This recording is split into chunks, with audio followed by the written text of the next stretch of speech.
about the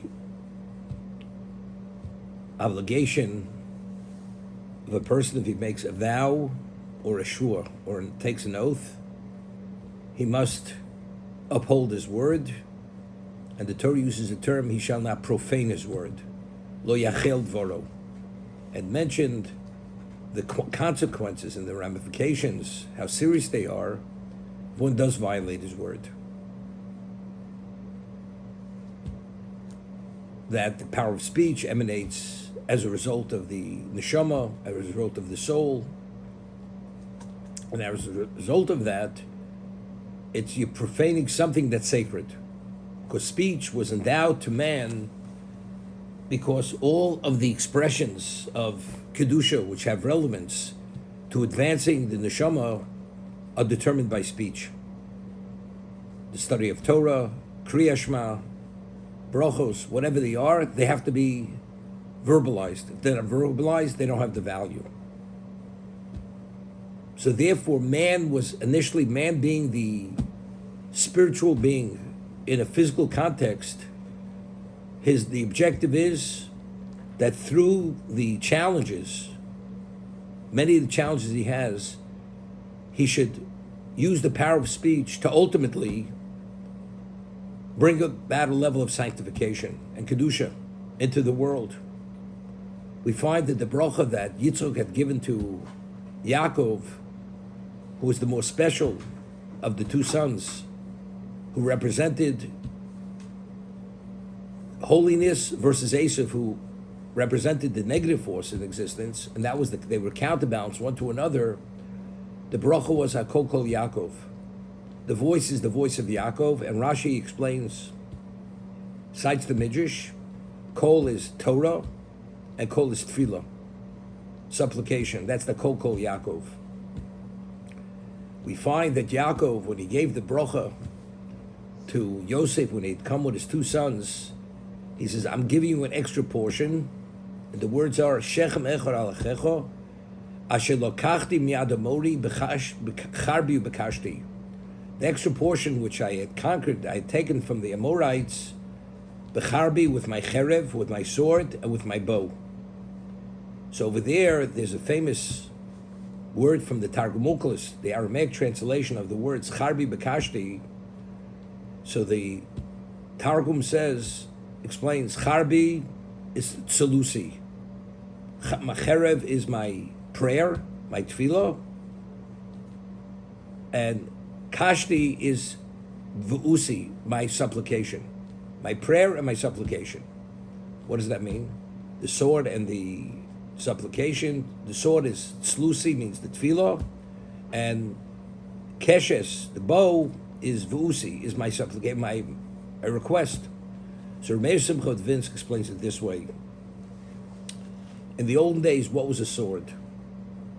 Take now, it's before the Churban Bayis, we're approaching the Churban Bayis Sheni, which was destroyed by the Romans. They have the swords with which the Romans destroyed, and they slaughtered the Jews. We're not talking about a fencing sword.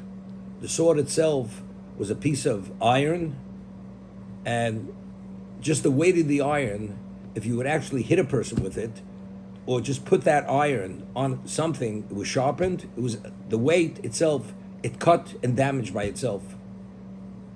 Wielding it gave it a greater level of force, but basically, the sword itself in its own right was able to actually cut through just the weight of the sword.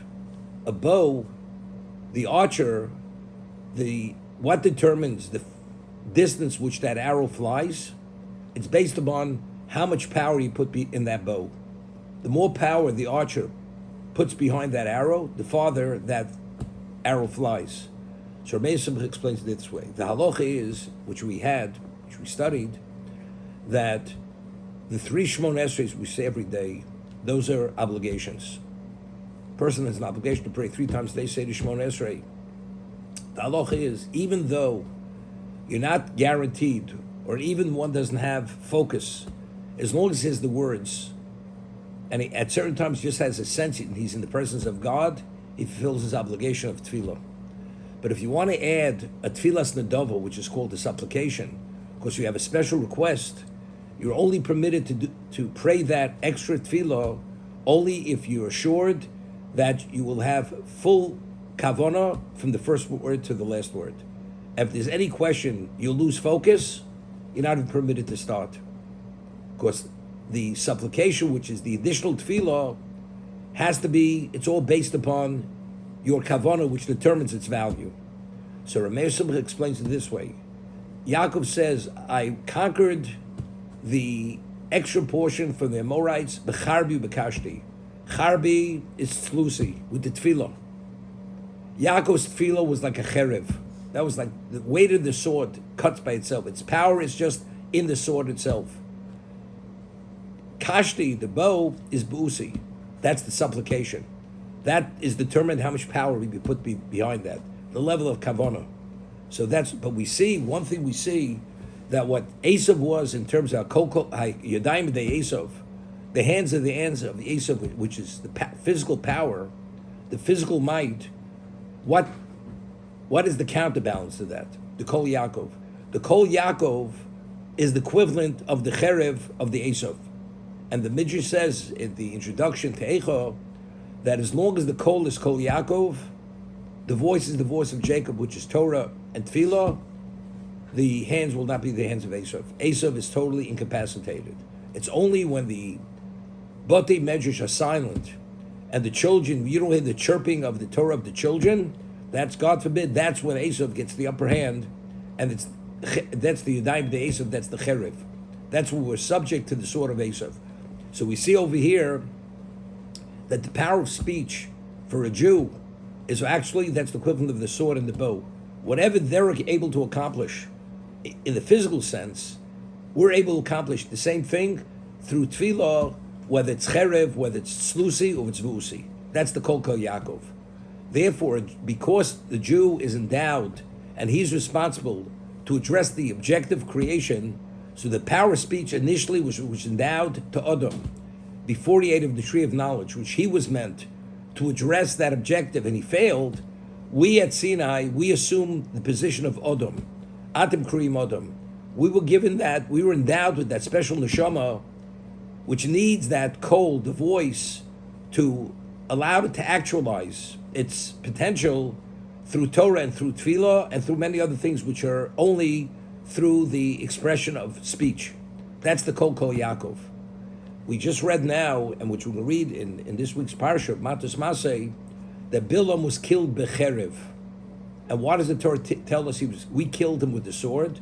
Because he took our craft, which is the power of speech, so we took his and we killed him with his. To indicate that, but again, he took he has no relevance. His ability, it was a misuse of speech. Speech was endowed to the human being not to curse people. It was to bring bracha, not klola. It's to generate spirituality, advance and not destroy it. As a result of that, what's the reason why Lashon Hara is so serious? It says in the Yerushalmi that when you speak Lashon Hara, and the Chavetz Chaim cites this, that it's worse. There's a certain element, really, Gemara and Bavli, it's worse than the three cardinal sins. There's a certain element of that which is worse than the three cardinal sins. Three cardinal sins are idolatry, murder, and adultery, incest. Those are all physical actions. Lashon Hara is misuse of speech in a context which it's literally profaning that faculty of speech. So that element that you profaned something which is the most special and was endowed for something which is to bring up about the ultimate, you used it and invested it in something which is what? Which is the most destructive. I'd once said, the Gemara tells us in Megillah, the Shlomo Melech tells us initially in Proverbs, let's taker pesi yarim. How do you deal with a deprecator? The only way you can deal with a deprecator is you have to smite him. Enter into a dialogue, you're just wasting your time. It's falling on deaf ears. But a person who's caught up in his desires, that's a pesi, a person who's controlled by his physical drives, yarim, he can become wise. Who's let's taker? The deprecator who we smite, who is that? Zeh Amalek. These are Amalekites. Because the Torah says, Mocho Tibche Zecher Amalek. Why? Because after the splitting of the sea, the world stood in awe of the Jewish people. They trembled. They were paralyzed by what took place. What happened? What did Amalek do? Amalek attacked us. So Amalek is the ultimate deprecator. I mean, how is it possible that all Amalek should not be touched by Kriyas Yamsuf? That's just an indication they had no capacity to appreciate what happened. So if you see the person at that level has no capacity to appreciate what happened, that means they have no capacity to value spirituality.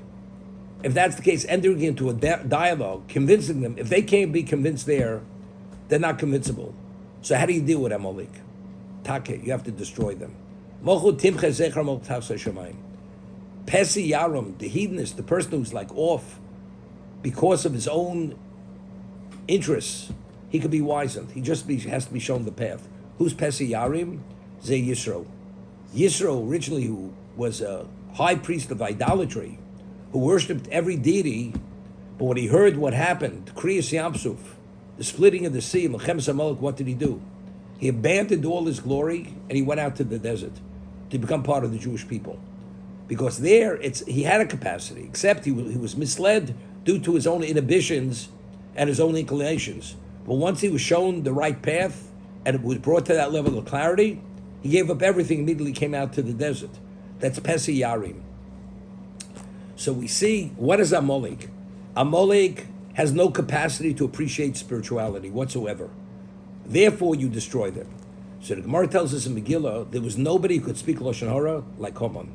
Haman was the personification of Amalek.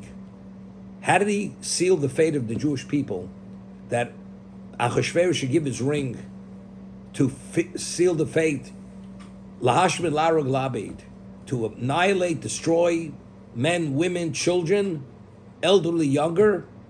Because he spoke Lashon Hara. What did he say? He said to Achashverosh, do you realize what these Jewish people are? They have no respect for you.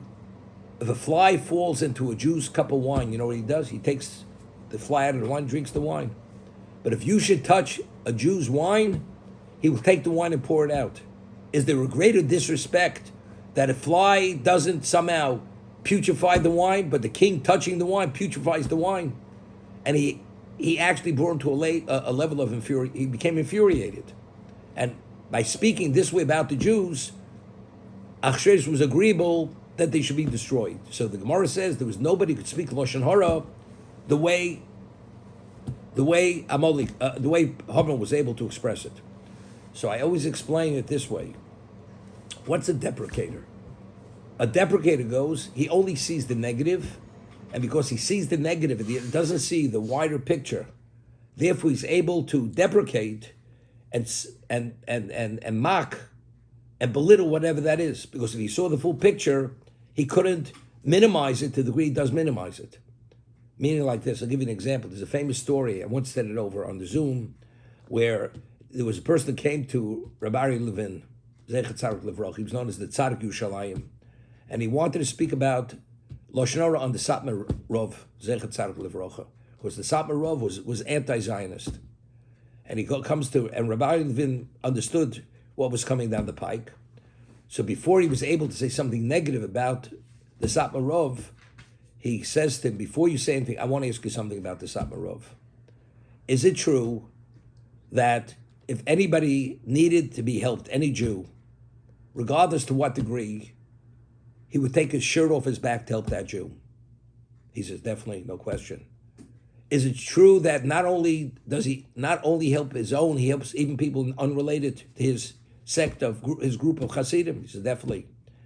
And he goes, for instance, Hatzolah in the hospitals was started by, and still today, was started by Satmar. Satmar Bika Cholim in the hospitals, if you experience the level of chesed they do, it's not to be believed. The level, the way they distribute food and give the families and the sensitivity to make sure that every Jewish family in the hospital, they're provided with the food for Shabbos every day with kosher food. It's chesed not to be believed. So he keeps going one after another. And after he finishes hearing affirmative on whatever he says about the Satmarov. So he says, so tell me, what do you have to say about the Satmarov? Persons have nothing to say. Because initially when he came, all he was like upset, he's anti-Zionist. So all he saw was that point. And that point blocked out everything else. So when you have that tunnel vision of that, how do you express it? In the most negative. But once he was able to allow him to see the wider picture and be touched by the wider picture, that negative aspect was paled to all the good. He said, I have nothing to say. The Amalek, who actually is the deprecator, who has no capacity to have any appreciation for spirituality. And through what lens does he see the Jew? The way Hitler saw the Jew. They're the cancer of humanity. They have to be expunged from humanity. They're the devil. Whatever term he used to depict us, Yamach Shmo v'Zichro. As a result of that, and that was Haman. Haman was the ultimate deprecator. So if a Jew goes and uses the power of speech, which was initially endowed him to generate the most advanced level of spirituality, because it's the expression of the neshama, and you take that faculty and you use it for Lashon Hara, which represents the Amalek, which is the ultimate deprecation, not to be able to appreciate the other aspects of a human being, therefore that aspect of it is worse than the 3 cardinal sins. That's what it means. Of course, the cardinal sins carry the death penalty. Lashon Hara does not. But what does it activate? It activates terrible prosecution on the Jewish people, as the Chofetz Chaim cites in the introduction from the Zohar, what it brings about. That's the reason, that's the negative aspect of Lashon Hara, when you it's a misuse of the power of speech, which is a spiritual faculty, and therefore the Gemara says that if a person learns Torah only to destroy another Jew, even though we say Talmud Torah keneged chulam, but if you use the Torah as a weapon to destroy another Jew, not only does it not extend your life and advance your spirituality, it destroys you. Because that's a misuse of Torah. Torah is the ultimate Kem Chayenu. But if you're using what's Kem Chayenu, which enriches the soul, as a destructive weapon to destroy another person, it's called Lakanter, the Gemara says it's Samar Musa. That's Yarov Mota Likhi. It's like you deserve it will decapitate you. That's the other side of the coin. So it's the same thing. So therefore, we're speaking about the power of speech. A person makes a neder, or a person takes an oath, and you should violate that oath or that neder. It carries very severe consequences. You've profaned your word. But even a person does make a neder, even one gives his word. We're talking about over here. You give your word. Mechusra Amona, which we're speaking about. You're compromising your integrity. You tell somebody you can give him a gift, and he relied on you. And now you want to back out. And the man originally took you seriously. He believed you'd carry through with your word. And then you don't deliver. He has a level of disappointment. It says, Ein ruach chacham no meno. The rabbi's not happy with this person. Because again, you expressed something you would do in a positive, and then you reneged. That's considered a you're not keeping your word. In a situation where the person relied on you and you don't carry through, you did not keep your word, you failed. Because your word, again, has that special value, and it's actually compromising your word for that. It's the same idea.